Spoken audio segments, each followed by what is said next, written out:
जम्मू कश्मीर के मुख्यमंत्री उमर अब्दुल्ला ने कांग्रेस पार्टी को बड़ी नसीहत दी है। सीएम उमर अब्दुल्ला ने कांग्रेस पार्टी से कहा है कि वो ईवीएम को लेकर अपनी शिकायतें करना बंद करे और चुनाव के परिणाम स्वीकार करे।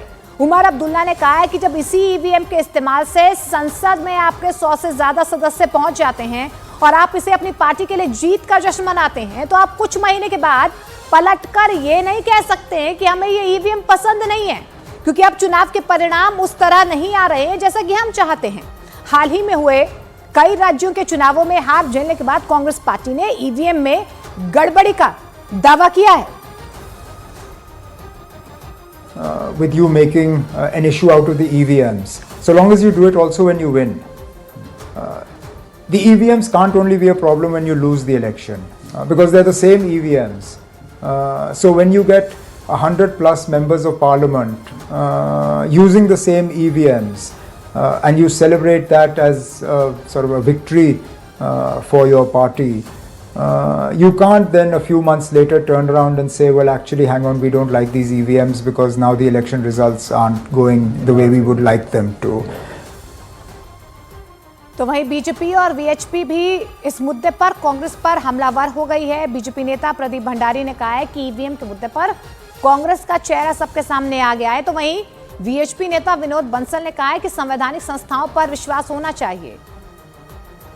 हर वो नेता जो जमीन से कनेक्टेड है वो ये समझता है कि राहुल गांधी, प्रियंका वाड्रा पॉलिटिकली इमेच्योर है। ईवीएम के ऊपर राहुल गांधी के झूठे प्रोपोगेंडा को, जयराम रमेश और कांग्रेस पार्टी के झूठे प्रोपोगेंडा को उमर अब्दुल्ला ने एक्सपोज कर दिया, जो उन्हीं के सरकार के अंदर मेंबर हैं। इनफैक्ट उमर अब्दुल्ला को की सरकार को कांग्रेस पार्टी ने सपोर्ट किया है। तो यही स्पष्ट करता है कि राहुल गांधी को कोई पॉलिटिकली सीरियसली नहीं लेता, ना उमर अब्दुल्ला, ना शरद पवार, ना कोई इंडिया अलायंस का मेंबर।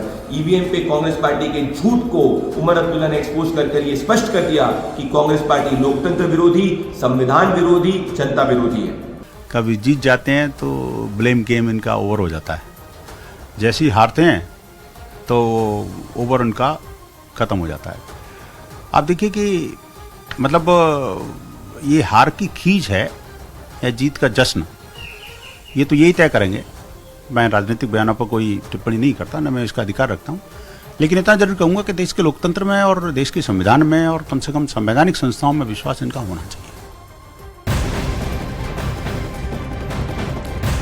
और इंडिया गठबंधन में हो रहे उठापटक के बीच कांग्रेस के सभी सहयोगी पार्टियों के निशाने पर अब कांग्रेस आ गई है। दिल्ली में आम आदमी पार्टी और कांग्रेस की राहें अलग हैं, तो उधर अखिलेश यादव और अरविंद केजरीवाल के बीच नजदीकियां बढ़ती हुई नजर आ रही हैं। तो वहीं जम्मू कश्मीर से नेशनल कॉन्फ्रेंस ने भी कांग्रेस को नसीहत दे डाली है। इस बीच कल्की पीठाधीश्वर प्रमोद कृष्णम ने कहा है कि राहुल को सनातन पर बोलने का अधिकार नहीं है, अब उन्हें प्रियंका गांधी को कमान दे देनी चाहिए।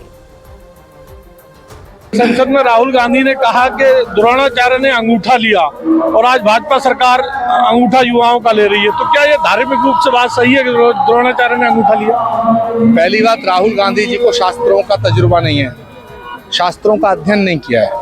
वो विदेशी परिवेश में पढ़े और बड़े हुए हैं। जो व्यक्ति, जो बालक विदेशी संस्कृति में पला बड़ा होता है वो थोड़ा बिगड़ जाता है।